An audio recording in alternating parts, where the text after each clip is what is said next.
Inicialmente, as nossas saudações aos companheiros e companheiras do Centro Espírita Antônio de Oliveira. E nossos agradecimentos ao Wagner por nos ter convidado para falar sobre um dos capítulos do livro Roteiro. Eu vou compartilhar aqui a tela com vocês para falarmos então deste livro, psicografado em 1952 e publicado no mesmo ano. Vamos falar especificamente sobre o capítulo 8, que tem o título de A Terra. O livro, psicografado por Chico Xavier, com a assinatura do Espírito Emmanuel, vai dizer o seguinte a respeito da Terra. Ela é um grande magneto em função do seu núcleo metálico e os campos magnéticos em torno da Terra são responsáveis por alguns fenômenos, inclusive para a orientação da bússola. Mas esse gigantesco aparelho cósmico em que a gente faz a nossa viagem evolutiva tem um outro propósito: servir de morada a espíritos no processo evolutivo. Ele vai falar também que esse comboio enorme que é a Terra, que se desloca sobre si mesmo a 1.600 quilômetros por hora, e em torno do Sol, na sua translação, ele faz isso em velocidade de 107 mil quilômetros por hora, né? Nós podemos comparar as classes sociais que o habitam a grandes vagões de diversas categorias. É uma metáfora que ele está fazendo com relação ao planeta Terra. Ele diz também que de quando em quando a gente troca de lugar. Com quem? Com os nossos vizinhos e companheiros. Vamos ver a que troca ele está se referindo. Uma delas é essa aqui. Quem viaja em instalações de luxo segue depois para os bancos humildes da classe econômica. Quando vocês forem checar o texto, ele está um pouco diferente. Aqui está mais simples, para ficar mais claro para explicarmos. Então, para aqueles que estão nas acomodações simples, depois seguem para a classe executiva. Esse é um mecanismo interessante, porque sem a visão das vidas sucessivas, das múltiplas encarnações, fica difícil entender as diferenças sociais. Então, nós estacionamos algum tempo na nossa encarnação em algumas classes sociais, exatamente para aprender. Aqui eu faço um parênteses para falar de outro livro, que é o livro dos Espíritos. Allan Kardec vai falar no, desculpe, é o Evangelho segundo o Espiritismo. No capítulo 16, ele fala um pouco sobre desigualdade das riquezas. É interessante a gente citar a frase que o próprio Kardec escreveu. Ele diz o seguinte: quem não possui a riqueza hoje é porque já possuiu antes, ou irá possuir em uma próxima existência. Então ninguém precisa ficar preocupado. Ou nós já fomos muito ricos, ou já fomos muito pobres, ou ainda seremos. Na medida em que a gente vai aproveitando bem as experiências nesses extremos, a gente vai caindo numa classe que nós chamamos aqui de média, onde não falta, mas também não sobra, ou onde não sobra, mas também não falta. Fechamos o parênteses para continuar, dizendo que esse mecanismo é o símbolo das reencarnações. É exatamente isso que confere à doutrina espírita uma autoridade interessante, porque ela explica as diferenças sociais, a diferença das riquezas. É claro que em planetas superiores essas diferenças tendem a diminuir e praticamente sumir, mas a Terra não é um planeta muito evoluído ainda. Ainda sobre o tema das encarnações, de corpo em corpo.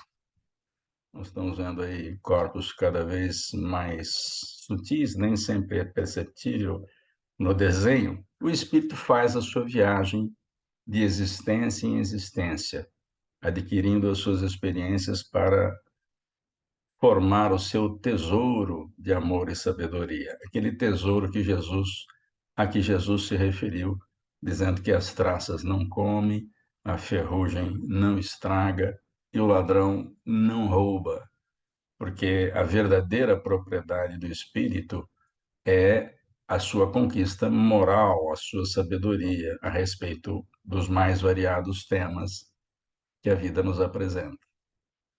Então, Emmanuel vai fazer uma comparação que a Terra é uma grande escola,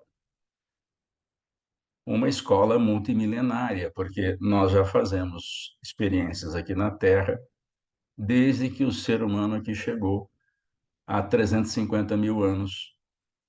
A Terra mesmo já tem 4 bilhões e meio de anos, mas tudo foi, ou esse tempo todo foi usado para a preparação dos espíritos que trabalhavam com Jesus para organizar o planeta, dividi-lo em continentes, localizar jazidas, portanto, trabalhando inicialmente com os minerais, porque tudo que nós temos à nossa volta vem do chão do planeta, não vem nada importado de Marte. E depois que os minerais estavam acomodados, né, resfriados, então houve condições de trabalhar o reino vegetal para que nós tivéssemos alimento, para que nós tivéssemos ar puro, porque são exatamente os vegetais e particularmente as árvores que fazem trocas gasosas na atmosfera e eliminando o gás carbônico. Depois vieram os animais, e aqui não vamos detalhar porque teríamos que falar muita coisa.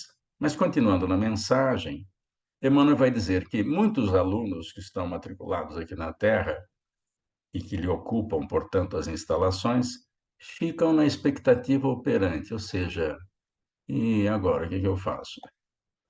Mas o tempo vai lhes cobrar caro a ociosidade. Aqueles que não pensam em ser úteis, não criam condições de ser úteis a alguém, vão ser cobrados pelas leis de Deus por causa dessa ociosidade, né? Acredito que a grande maioria não passe por essa situação, mas algumas pessoas ainda passam, ficam esperando alguma coisa acontecer, como se fosse obrigação do céu a lhes dar tudo. E esse tempo acaba, às vezes, separando criaturas das suas, dos seus amados, das paisagens preferidas, e às vezes até relegando-os a ambientes sombrios. É o caso das referências às regiões espirituais inferiores. Então, quando a gente se distrai com relação ao aprendizado na Terra, a gente acaba passando por dificuldades. Essa é uma maneira bem suave de dizer isso, né? Mas ainda Emmanuel diz que alguns alunos se fixam em perguntas viciosas, perdendo os valores do tempo, ou seja, não aproveitando o tempo. É o caso, por exemplo, eu não estou falando da pesquisa científica, porque ela é desejável e salutar, ela precisa acontecer. Mas estou falando, das vezes, daquelas pessoas que ficam perguntando muito o que fazer, o que vai acontecer, quando nós aqui fomos estruturados para fazer as coisas acontecerem. Nós temos a inteligência, o pensamento e a vontade, salvo exceções. Algumas pessoas perderam esse direito e saíram do estágio normal do uso dessas faculdades. Mas a pessoa em estado relativamente normal tem a capacidade de pensar, tem inteligência para escolher alternativas e tem também a vontade para acelerar e fazer as coisas acontecerem. Ele vai dizer também, numa referência aos alunos iniciantes, e que a gente imaginasse uma escola onde os alunos do ensino fundamental exigem retribuições e homenagens antes de estudar as primeiras lições. É mais ou menos isso que ele quer dizer, que muita gente fica preocupado com coisas que nem podem ser ditas porque nós não aprendemos as primeiras lições. E por isso a criança não poderia reclamar esclarecimentos maiores da direção da escola. A criança pequena é levada à escola e ela nem tem acesso a essas informações. Às vezes os pais podem reclamar, mas as crianças não. Enquanto se recebe as primeiras letras, não se reclama da direção da escola. Por quê? A direção da escola está subordinada a inteligências superiores que coordenam a vida na Terra. E é por isso que Emmanuel vai fechar essa questão quando diz que a grandeza do universo que nos cerca é tão grande que nós não passamos ainda de crianças no que diz respeito ao conhecimento superior. Então, ainda nós não temos acesso a muitas informações. Mas a chegada do Espiritismo nos revelou muita coisa, inclusive o mundo invisível, que sempre existiu, mas nós não sabíamos da existência. Depois, a obra de Francisco Cândido Xavier nos deu até detalhes. O Emmanuel vai dizer ainda que nós vacilamos, tateamos, experimentamos, nós temos o direito de errar para aprender e juntar os recursos do espírito, que são dois fatores, o conhecimento e a moral. Nós exercitamos nas várias encarnações o aprendizado de alguns conhecimentos e também dos fatores morais que realmente esses é que fazem a diferença na vida espiritual. Tanto que existe uma contribuição do espírito de Pascal, foi um matemático alemão, e que trabalhou na codificação, porque tem uma participação dele no Evangelho segundo o Espiritismo, no capítulo 16, que diz o seguinte: o lugar para onde o espírito vai após a morte depende. É claro que depende, seu Américo. Mas a conclusão é que é surpreendente. Depende de suas posses morais. E dá para até perceber isso, nós temos pistas disso. Porque por mais rico que sejamos, por mais recursos que a gente acumule aqui na Terra, fica tudo aqui. O dono vai embora e não leva nada. Às vezes, nem para a família fica. Então, o que a gente leva é a posse moral. Fechando parênteses, continuemos na mensagem.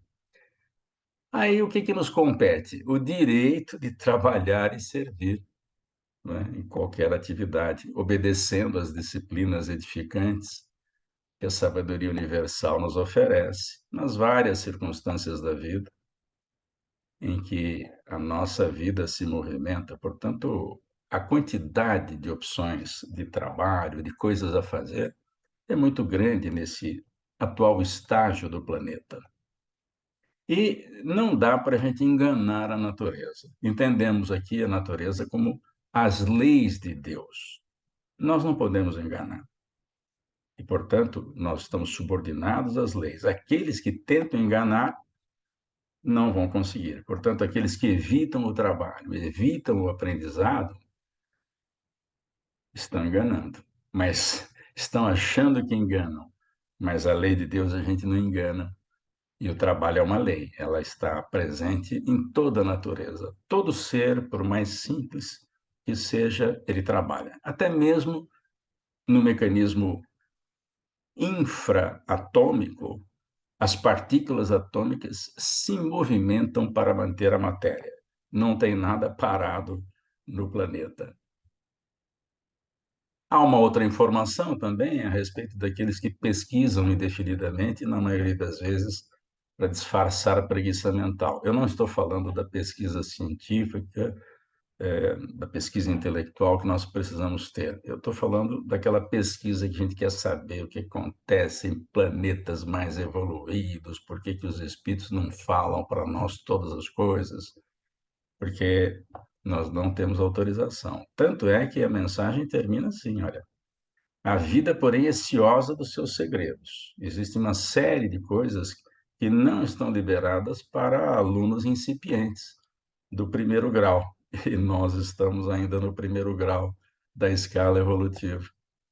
E somente responde, ou seja, a vida somente responde com certa segurança aos que lhe batem a porta, com esforço incessante do trabalho no apostolado do serviço. Então, os espíritas, por exemplo, têm uma quantidade de informações, só que elas não estão todas num livro só, elas estão esparramadas, porque senão a gente leria uma obra só. Mas como é muito conhecimento, então esse conhecimento está disseminado por várias obras. E aqueles que se esforçam intensamente pelo trabalho de ler, de estudar, de fazer resumos, de participar de grupos de estudo como esses, ou como esse que vocês participam. Então, aí, aos poucos, a gente vai descobrindo esses segredinhos que a vida nos apresenta.